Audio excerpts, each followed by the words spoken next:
ಚೂಡಿದಾರದ neck design ಹೊಸ ಥರದಲ್ಲಿ ಮಾಡೋಣಂತೆ. ಅದ್ರದ್ದು ಮಾರ್ಕಿಂಗ್ ಕಲಿಯೋಣ, ಹಂಗೆ ಅದ್ರದ್ದು ಕಟಿಂಗು ಕೂಡ ಸ್ಟಿಚಿಂಗು ಕಂಪ್ಲೀಟಾಗಿ ಈ ವಿಡಿಯೋ ಒಳಗೆ ಕಲಿಯೋಣಂತೆ.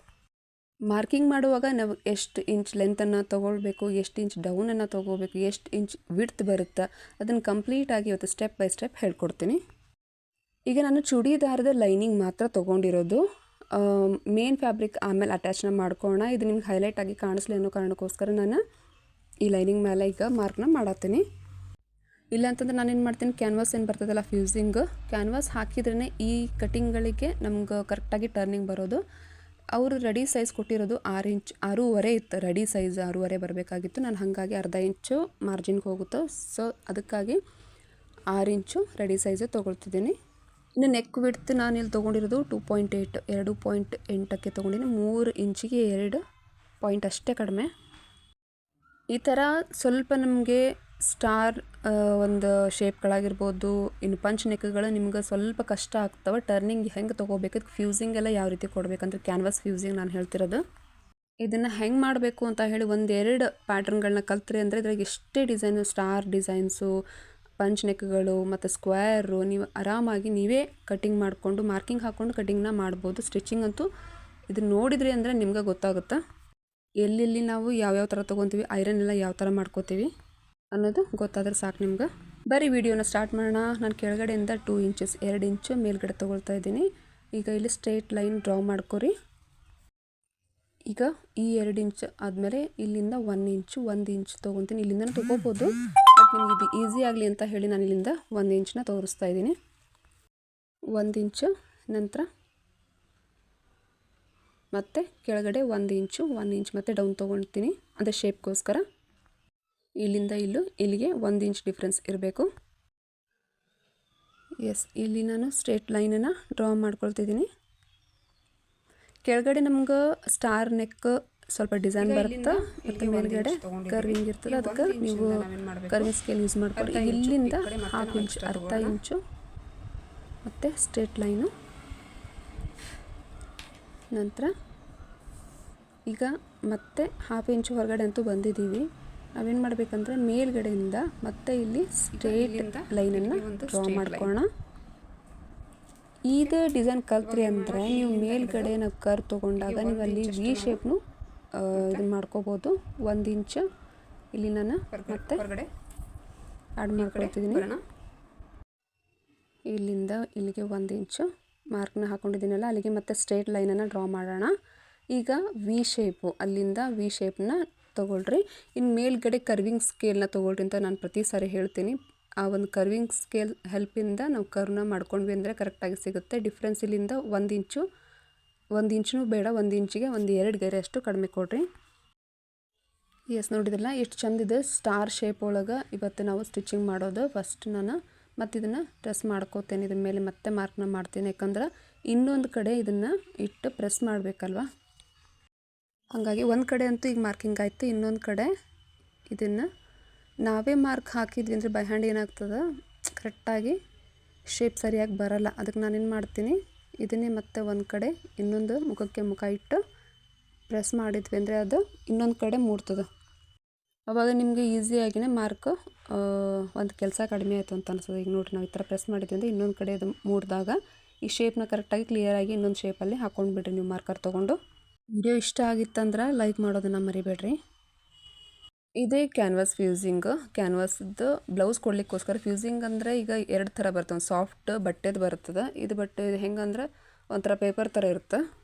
ಇದನ್ನು ಬರೀ ನಾವು ನೆಕ್ಕಿಗೆ ಅಷ್ಟೇ ಯೂಸ್ ಮಾಡ್ತೀವಿ. ಅಂದರೆ ಇವಾಗ ಬ್ಲೌಸ್ ಕರೆಕ್ಟಾಗಿ ಶೇಪ್ ಬರಬೇಕಂದ್ರೆ ನಾವು ಇದನ್ನು ಫ್ಯೂಸಿಂಗ್ನ ಹಾಕ್ತೀವಿ.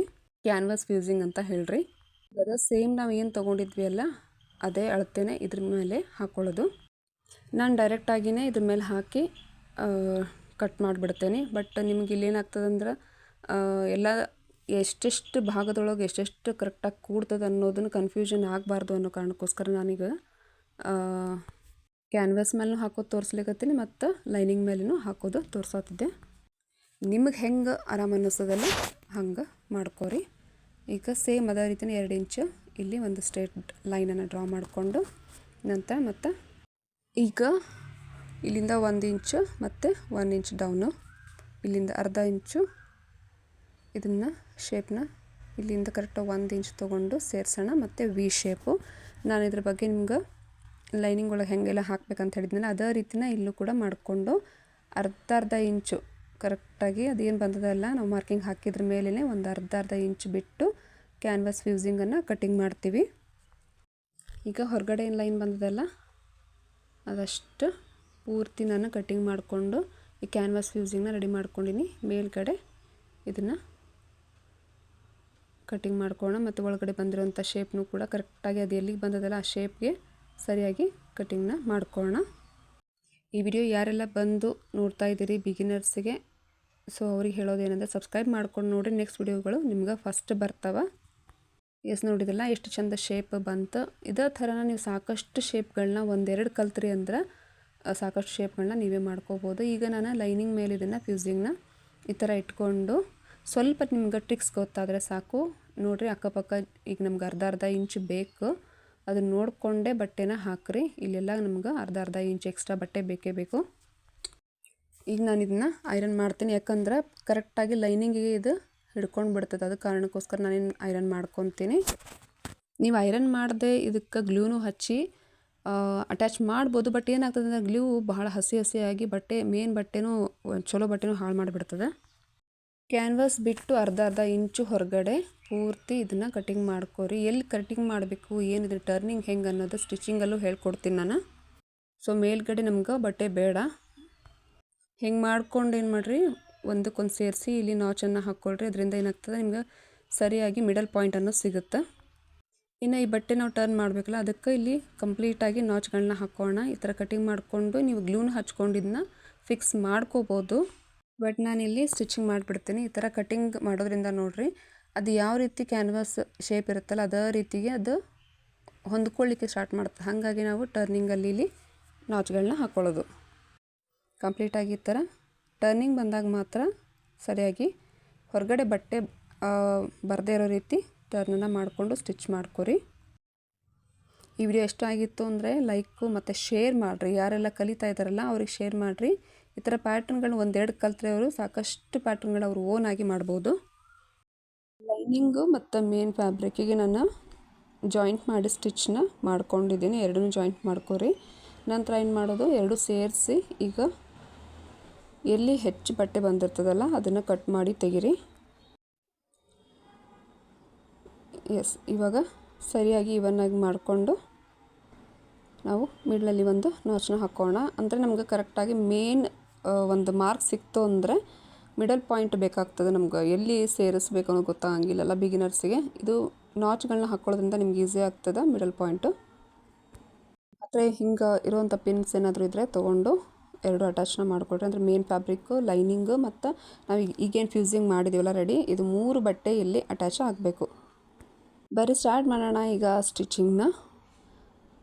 ಈ ಫ್ಯೂಸಿಂಗ್ ಏನು ಬಂದದಲ್ಲ ಕ್ಯಾನ್ವಾಸ್ ಮೇಲಿನ ನಿಧಾನವಾಗಿ ಟರ್ನಿಂಗಲ್ಲಿ ಮಾತ್ರ ಪಾಯಿಂಟ್ಸ್ ಹೈಲೈಟ್ಗಳು ಕಾಣಬೇಕು. ಆ ಥರ ನೀಟಾಗಿ ನಿಧಾನವಾಗಿನೇ ಸ್ಟಿಚ್ ಮಾಡಿಕೊಳ್ರಿ.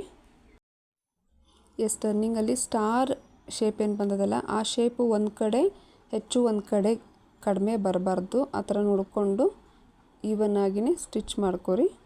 ಬಿಗಿನರ್ಸ್ ಅಂದರೆ ಸಹಜ ಸ್ವಲ್ಪ ಶೇಪ್ ತೊಗೊಂಡು ಬರೋದು ಭಾಳ ಕಷ್ಟ ಆಗ್ತದೆ. ಯಾಕಂದರೆ ನಾನು ಸ್ಟಾರ್ಟಿಂಗ್ ಒಳಗೆ ಇದೆಲ್ಲ ಪ್ರಾಬ್ಲಮ್ಸ್ನ ಫೇಸ್ ಮಾಡಿದ್ದೆ. ನನಗೆ ಹೇಳ್ಕೊಡೋರು ಯಾರಿರಲಿಲ್ಲ. ಇನ್ನು ನಾನು ಯಾವುದೋ ಒಂದು ಯೂಟ್ಯೂಬ್ ಒಳಗೆ ವಿಡಿಯೋ ನೋಡಿದೆ ಅಂದ್ರೆ ಒಂದೊಂದು ಥೇರಿ ಒಂದೊಂದು ಥರ ಇರ್ತಾಯಿದ್ವು, ಅಲ್ಲೂ ಕೂಡ ಕನ್ಫ್ಯೂಷನ್ನು. ಹಾಗಾಗಿ ಒಬ್ರದ್ದೇ ವಿಡಿಯೋನ ನೋಡಿರಿ. ಎಲ್ಲ ವಿಡಿಯೋಸ್ ನೋಡಿ ಮರ್ಜ್ ಆಗಿ ಅದನ್ನು ತಲೆ ಕೆಟ್ಟು ಹೋಗ್ಬಿಡ್ತದೆ. ಓಕೆ, ಒಂದು ವಿಡಿಯೋ ಯಾರ್ದಾದ್ರೂ ನೋಡಿ, ನಂದೇ ಅಂತಲ್ಲ, ಬೇರೆ ನೀವು ಕಲಿಬೇಕು ಅನ್ನೋದಿದ್ದರೆ ನಿಮ್ಗೆ ಯಾರ್ದು ಸರಿ ಅನಿಸುತ್ತೆ ಆ ಥರದ ವಿಡಿಯೋಗಳನ್ನ ನೋಡ್ಕೊಳ್ರಿ.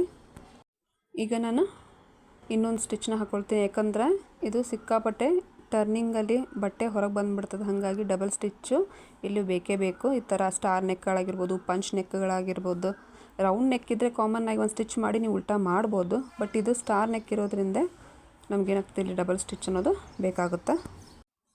ಡಬಲ್ ಸ್ಟಿಚಿಂಗ್ ಹಾಕಿದ ಮೇಲೆ ಮತ್ತೆ ನೀವು ಬೇಕಿದ್ದರೆ ಇಲ್ಲಿ ನಾಚ್ಗಳನ್ನ ಸೆಂಟ್ರಲ್ಲಿ ಮಾತ್ರ ನಾಚನ್ನ ಕೊಡಲೇಬೇಕು. ಇನ್ನು ಟರ್ನಿಂಗ್ಗಳಲ್ಲಿ ಈ ಥರ ಕಟಿಂಗ್ನ ನಾಚ್ಗಳನ್ನ ಮಾಡ್ಕೊರಿ.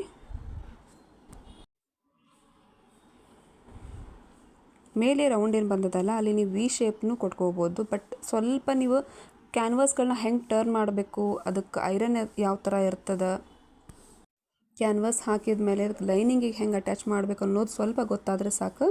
ಪಾಯಿಂಟ್ಸ್ಗಳು ಹೈಲೈಟಾಗಿ ನೀಟಾಗಿ ಬರಬೇಕು. ಈಗ ನಾನು ಟರ್ನ್ ಮಾಡಿದ ಮೇಲೆ ನೋಡಿರಿ ಎಷ್ಟು ನೀಟಾಗಿ ಶೇಪ್ ಇದು ಬಂದದ. ಕೆಳಗಡೆ ಸ್ಟಾರ್, ಮೇಲೆ ರೌಂಡ್. ನೋಡಿದಲ್ಲ, ಈ ಶೇಪ್ ಇವತ್ತು ನಿಮ್ಗೆ ಇಷ್ಟ ಆಯಿತು ಅಂತ ತಿಳ್ಕೊತೀನಿ. ಇದೇ ಥರ ಈಸಿಯಾಗಿ ನೀವು ಕಲಿಬೇಕಂದ್ರೆ ನನ್ನ ಚಾನಲ್ಗೆ ಸಬ್ಸ್ಕ್ರೈಬ್ ಮಾಡಿಕೊಂಡು ನೋಡಿರಿ. ಇದೆಲ್ಲ ರೆಡಿ ಆದಮೇಲೆ ಐರನ್ ಮಾಡಿಕೊಂಡು ಸ್ಟಿಚಿಂಗ್ ಎಲ್ಲ ಆದಮೇಲೆ ಈ ಥರ ರೆಡಿಯಾಗಿದೆ ಚೂಡಿ. ನೆಕ್ಸ್ಟ್ ವಿಡಿಯೋ ಒಳಗೆ ಮತ್ತೆ ಮೀಟ್ ಆಗೋಣ.